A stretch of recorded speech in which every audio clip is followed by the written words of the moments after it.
Hello, everybody. Welcome back to Creepy Screen here. Welcome back to my basement.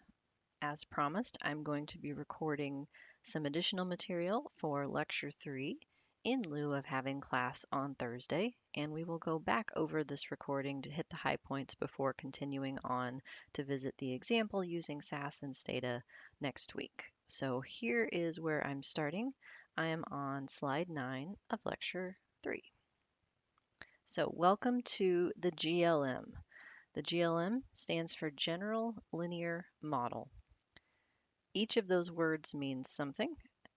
General means that we're going to be working with quantitative outcomes who are supposed to be normally distributed after factoring in all of the model predictors that predict their variability.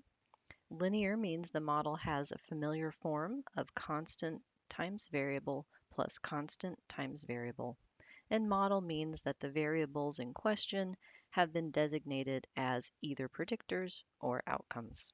So these models that we'll be looking at in class this semester are univariate general linear models, meaning that we are predicting one outcome at a time. We can extend these models to address more than one outcome per person, dependent data such as repeated measures data, using multivariate models in another class. So where we're starting off from then is the simplest possible model we could ever entertain for a quantitative outcome, which is known as the empty model, where the term empty means there's no predictors yet. So y sub I is the outcome for each person, beta 0 is the fixed intercept, and e sub I is a residual. More generally, the terms that are in red, the beta terms, are going to be referred to as fixed effects, and they don't have I subscripts because they are not individually varying. They are constants whose values are estimated as part of the model and applied to everybody equally in creating predicted outcomes. So we talked about this last time, the idea that as a best guess, a naive starting point, if you don't know anything else about a person, your best guess for what their outcome variable is going to be is just the mean, because that's the most likely value for everybody. But in addition to the mean, the other thing that we're interested in is the variability across persons around that mean from our sample. How far off is each person's value from the mean? And that is the additional part that's captured by E. So E sub I is what's known as a residual. Synonyms for this include error. That's what the E stands for. I'm going to try to use the term residual consistently because residual conveys the idea of left over. It's the part of Y that we don't understand yet. So in the empty model with no predictors, the residual is just the difference between each observation and the sample mean. More generally, the definition of a residual will always be the difference between the Y outcome that is predicted by the model and the Y outcome that actually exists in the data. So in the empty model, without any predictors, the total variability across persons in their E values is just the variance of the variable. So it's literally the same formula that we've seen before in defining variance, just with a switch in notation, where rather than representing the discrepancy of each person minus the mean, we use E to capture that same idea. And in the general linear models that we'll talk about, you will see this term sigma squared sub E. So it is the variance of the E's specifically. That's what sub E means. And without any predictors, the variance of the E's is just the variance of the variable. So that's our naive starting point where we don't understand why anyone has the score that they do yet. Our best guess for anyone is just the mean, and we have all of the variability in this outcome yet to be explained. And yes, we're going to be using population notation. So beyond the empty model, we're going to put in predictors. So in the first example here, we're going to examine the effect of a quantitative predictor. Predictors will always be called X's in my notation. So X sub I is a model predictor, where that is thought to be a reason behind why the Y variable, the outcome, is the way that it is. If we only have one quantitative predictor, X, of our quantitative outcome, Y, that is conventionally known as a simple linear regression, where simple means one predictor and linear implies this linear relationship directly from the x variable to the y variable. So if we have a simplified case in which each of the two variables in question, the predictor x and the outcome y, has a mean of 0, standard deviation of 1, and a correlation between the two of 0.5, the model is nothing more than that Pearson correlation explained with a different set of notation, where the slope of the line is part of the model. So beta 1, which is the slope that goes with this x, is always going to be the same definition. A slope, a beta fixed slope, is the difference in y for a 1 unit difference in x. You might hear the change in y for a 1 unit change in x. I will slip into that language. That's an acceptable synonym for most people. I make the distinction to say difference because we're dealing with cross-sectional data, whereas a change would be for longitudinal data in the rest of my world. And so you'll hear me slip back and forth between the two of those, difference versus change. But from your perspective, they can be synonymous. And we can compute the slope beta 1 that describes how related x is to y given the Pearson correlation, and then adjusting it as needed for the differences in the variability of each of the two variables that we're looking at. In this simplified case, where they each have a standard deviation of 1, the slope relating x to y is just the Pearson correlation 0.5.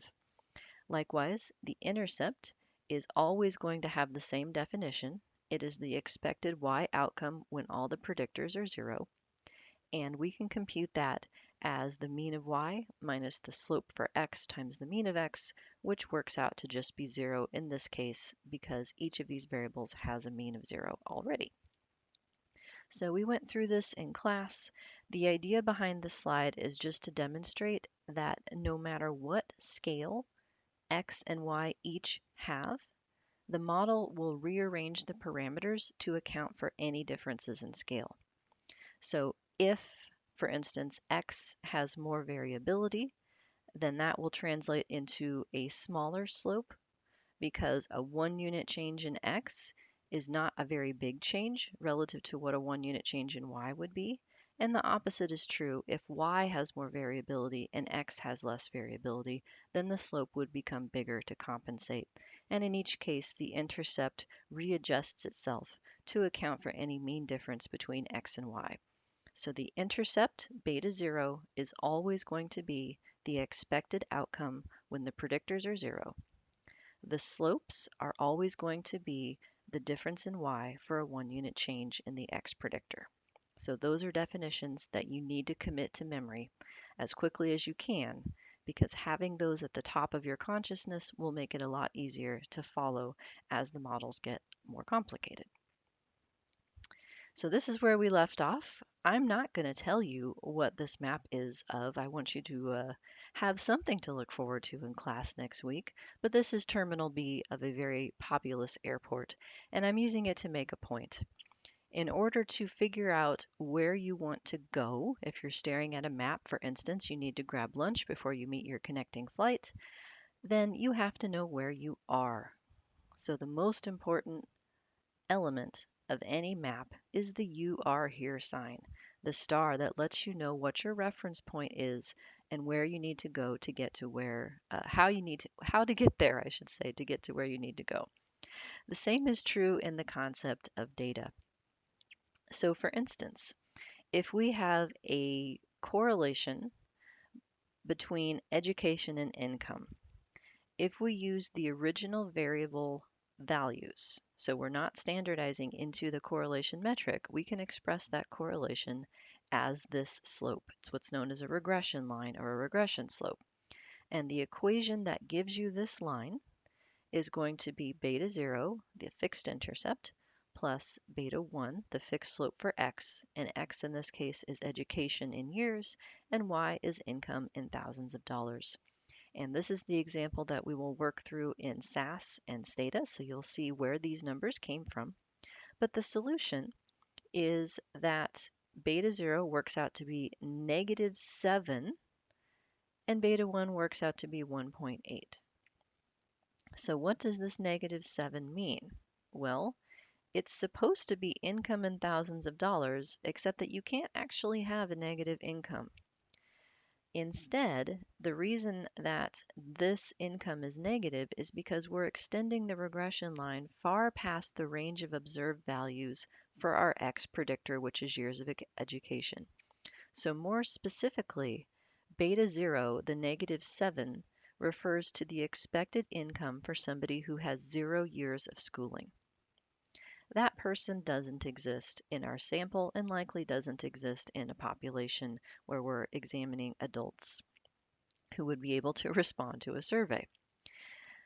The slope tells us the expected change in y for a 1-unit change in x. So if we put that into the metric of our current variables, 1.82 is the expected change in income for each additional year of education. So as you move along this regression line, as you go from 4 years to 5 years, 5 years to 6 years, and so forth, each increment of years of education, a 1-unit change in x, corresponds to a slope amount of change in y, where the slope in this case is evaluated at 1.82. So the fact that this intercept is outside the range of the data makes it hard to think about it as a meaningful parameter. It's not very effective as a "you are here" sign if you're outside the airport with respect to the map. So we're going to fix it. The way that we're going to fix it is to center our education predictor such that 0 is a middle value rather than a value not found in the variable. So this is an example of a linear transformation. We will always do this to model predictors in this class and in all my classes so that the intercept as the "you are here" sign of the data is a readily interpretable value. So given education, I chose 12 years as my centering point because that corresponds to a convenient interpretation as someone who has a high school degree. So if I put that new X variable, so I made a new column in the data set, which was computed as the original education for each person minus 12, and I put that new column in as the model predictor, the model is exactly the same. It's still beta 0 plus beta 1 X, but the coefficient for the intercept, beta 0, has changed because it no longer reflects -7 as the expected income for someone with no years of education. It now reflects the expected income for someone with a high school degree. And according to the regression line, somebody with a high school degree, 12 years of education as the new 0 point for the centered variable, is expected to have $14,000 in annual income. Note that the slope is exactly the same. The slope through the data has not changed. What we have changed is our reference point for where we start on the slope. Now we think about a change in education of 1 unit as moving relative to the anchor point of 0 along this line. So the effect of gaining 1 more education, 1 more, 1 more, 1 more, that slope is the same. We're just changing the starting point into something that's more towards the middle of the data so that the intercept is a more useful estimate. There is no wrong choice for what constant you choose in centering your predictor. I picked 12 because it was towards the middle and because it corresponded to a readily interpretable value. I could have picked 16. I could have picked 8 because that has an interpretation as someone with an 8th grade education. A convenient choice that a lot of people make is to put the sample mean in, so that then X corresponds to 0 as the average person, so to speak. There's no wrong choice, but there are plenty of weird choices. It would be weird to leave it uncentered and think about the "you are here" sign for the data as someone with no years of education when that person doesn't exist. So we are going to always make sure that the model predictors that we have a meaningful 0 value, and that may mean subtracting or adding a constant to make that the case. So this process of subtracting or adding a constant to change what 0 means is called centering. So now that we have a predictor in the model, such as education, the E for each person is going to be different relative to what it was in the empty model. The idea is that y for each person is now a function of not only the sample, the fixed intercept for the sample, but also the fixed slope. And we're going to give this idea that your outcome variable is a function of x as well as the intercept. We're going to use a new term that's going to capture that. And the term is this thing right here. Y with this little slopey thing over it, that is called y hat. So y hat is going to be what the model predicts the outcome variable to be for each individual. Each person gets their very own y hat based on what the model says. Right now, the model only has education in it as a predictor, so any two people who share the same education level would share the same y hat. So y hat is just an abbreviation for what the model says your outcome should be. E then, the residual, is always going to be the difference between what the model says and what the data say for each person's outcome. So now E is interpreted as how far off from the regression line each person's outcome is. Why is it that we still don't perfectly predict each person's income level? What is it beyond education that is causing differences in people? That's what E is trying to capture, is this unknown variability in the outcome variable Y. So E gets a special name, residual variance. It's the idea of leftover. So variance of the E residuals more specifically, but you can think of this as remaining variance. So the formula is the same as what it was from the empty model. It's just that what E means is different.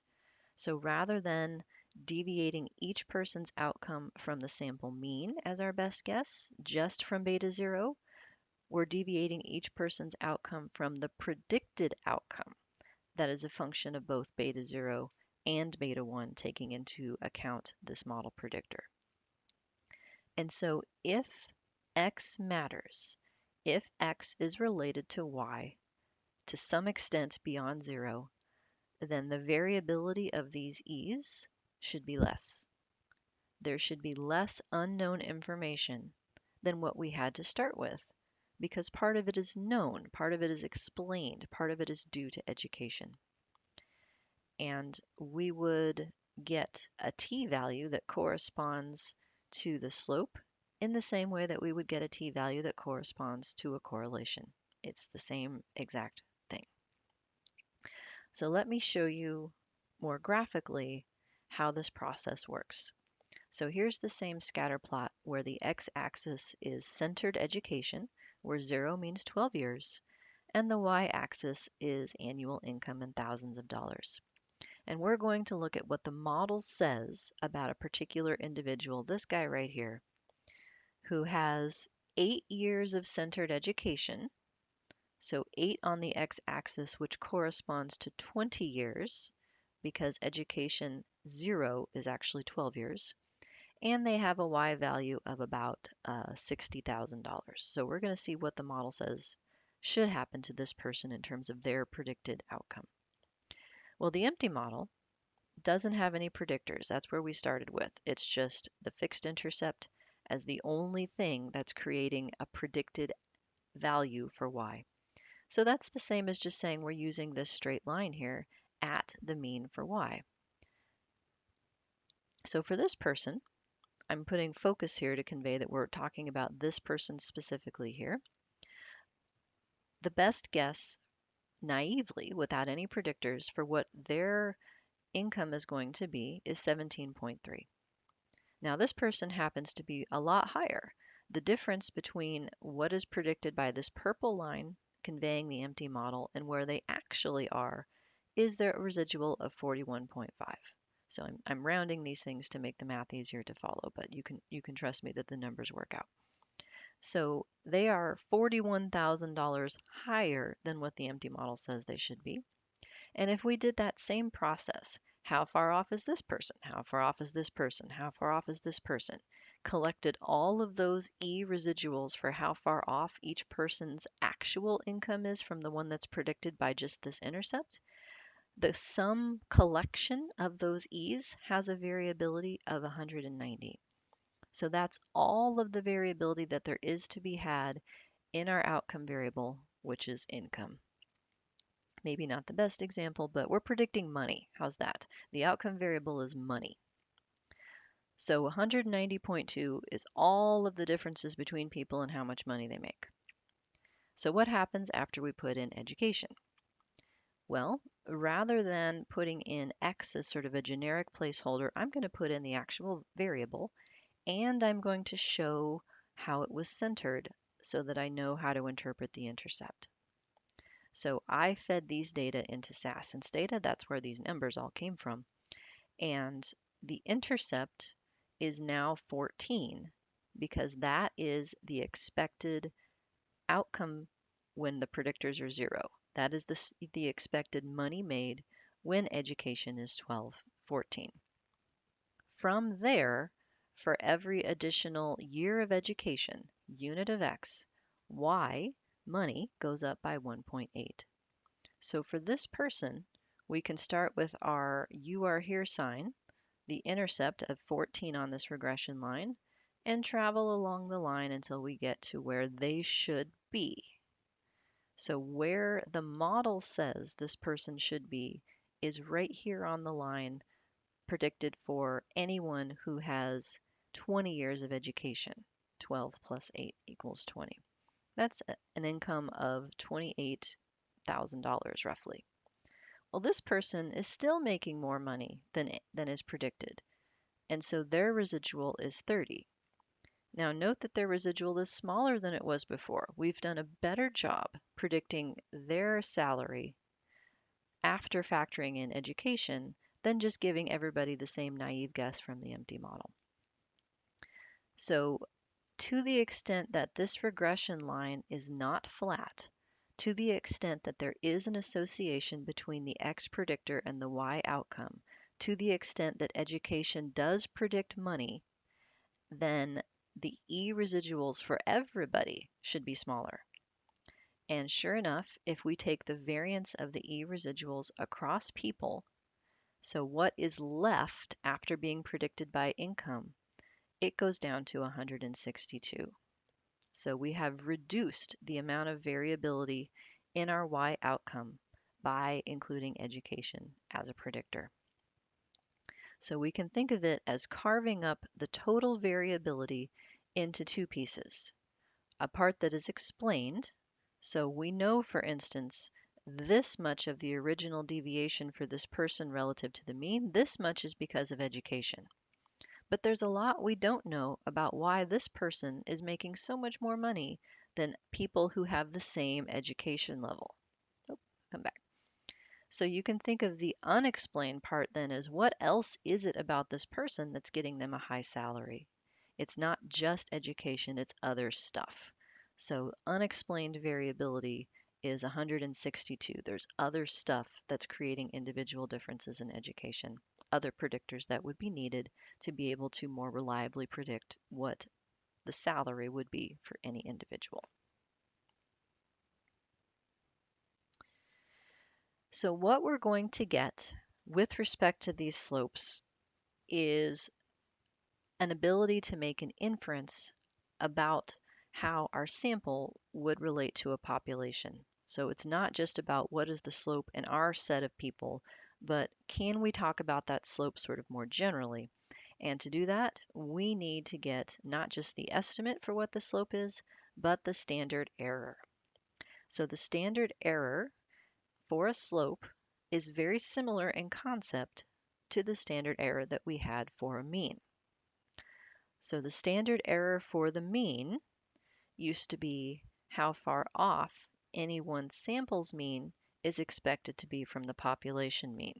It conveys the imprecision or inconsistency of samples of the same kind. So if you redid the study over and over again, you wouldn't expect the same sample mean each time. You'd expect it to wiggle around a little bit. The average distance of any sample mean from the population mean is the standard error of the mean.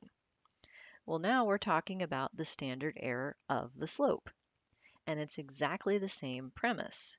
If I calculate a slope relating education to income, and I do that across repeated samples, I'm not going to get the same slope each time. It's going to wiggle. And the standard error is a value that is computable from one sample that nevertheless is expected to indicate the expected inconsistency across samples. This is another case where people did math for us. We can just believe that they're right because it works out, so long as our model is consistent with all of the assumptions that underlie it, which we're going to talk about not today, but later. So the standard error of the slope is the expected distance of any sample slope from the population slope. And larger values indicate larger discrepancies, more inconsistency, more imprecision, more expected wiggle of what any one slope would be across samples of the same type. In order to put that estimate into a comparison of what would be expected from just regular sampling fluctuation and to relate that to a null hypothesis, we're going to take the estimate, divide it by the standard error, and that is going to be the basis of a t-test statistic. So rather than saying t-test statistic, I'm going to abbreviate that as t-value. It's easier to say, and people know what that means. More formally, the t is computed the exact same way that it was when we did a one-sample t-test to compare a sample mean to a population mean. It's the sample estimate for the slope, in this case, minus the null hypothesis for the slope, so the expected population value. In most cases, the null hypothesis is for a zero slope corresponding to no expected association. So the estimate minus zero becomes just the estimate divided by the standard error. And so that t-value is a test statistic in standardized units for how far away our sample slope is from the expected population slope, which is typically expected to be zero as the null hypothesis. And just like we had before, a t-value of roughly 2-ish corresponds to a a sample t that would be found less than 5% of the time if the null hypothesis were true. So it's the same idea of denoting expected versus unexpected. And to go along with that t, we get a p-value. And the p-value gives us the probability of observing a slope that extreme or more extreme if the null hypothesis is true. So it's the probability that the population slope is not zero. In order to figure out where unexpected begins, we need to know denominator degrees of freedom. So t, remember, is flatter in samples that are smaller. And so where unexpected begins is further out in order to maintain the same, say, 5% area, 5% alpha rate. Denominator degrees of freedom in these models is going to be calculated as sample size n minus k, where k stands for the number of fixed effects, the number of betas. So for instance, if I have a model with 1 beta 0 for the fixed intercept and 1 beta 1 for the fixed slope, that's k of 2. So denominator degrees of freedom would be n minus 2 for this case. And we can also use the estimate, the standard error, and the t-critical value that would be provided given our alpha and given our denominator degrees of freedom to compute a confidence interval. And so that would be the range in which the true population value would be expected to be found across 95% of the similar samples. I don't like this sentence. This is bugging me. I'm going to fix this before class, so you'll see a different version of this when we go over it. I want this to be more specific than what I had. Okay, so this process of using the slope estimate divided by the standard error, the slope relative to the null hypothesis, that's known more generally as a univariate Wald test. Univariate meaning that we're testing one slope at a time. So it's univariate with respect to the test, univariate with respect to one slope. By the way, if you do not use denominator degrees of freedom, then the same process of estimate divided by standard error would result in a test statistic that follows a z distribution instead. So sometimes you will see that in more advanced models in which they are ignoring sample size, but not in our class. We're going to stick with t. And the nice thing about these slopes is that they are unbounded. The slope could be any number. And so we can readily create confidence intervals around the slope without worrying about it going out of bounds the way that we had to worry about that for Pearson correlation, which is bounded between -1 and 1. So we don't need to do the Fisher R to Z thing or anything like that to get a slope confidence interval. So the slope standard error is computed like this. It's the residual variance of y, so the amount of variability that is unexplained in the model, the things unrelated to, say, education, and that is rescaled as a function of the variability in the predictor, so the variance of the x variable, multiplied by degrees of freedom for the denominator, this n sample size minus k number of fixed effects. So here's what it would look like for our example. So here's our model.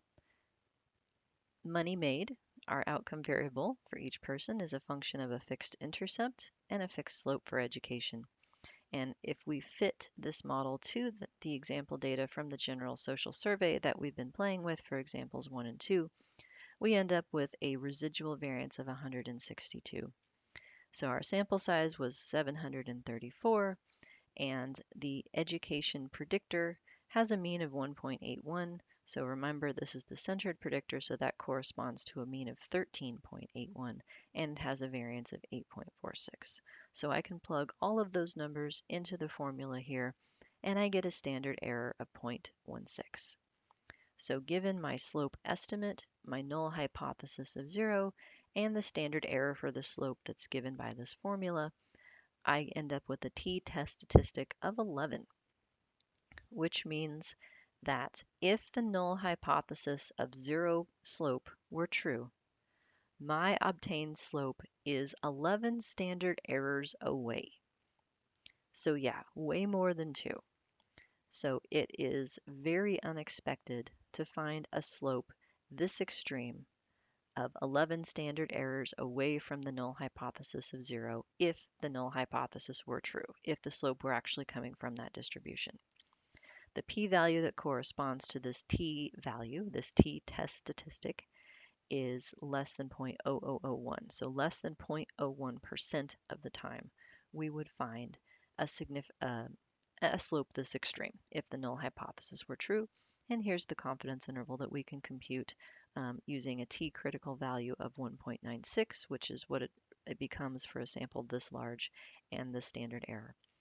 So what we would conclude then is that the slope is positive. We know that because of the estimate 1.82. So a positive slope means as x goes up, y goes up. We know that the slope is significant because the p-value is less than our chosen alpha of 0.05. So putting that together, we would say that this model indicates that your predicted money made, the outcome variable, is significantly higher by the slope coefficient 1.82 for every additional year of education. In other words, the slope is significant. We reject the null hypothesis that the population slope is 0. Ta-da! I think that is a good place to stop. So we will go back over this next week and we'll see how to make SAS and Stata give us all of these numbers very easily. So thanks for watching. Stay well, stay sane, and I'll see you next week.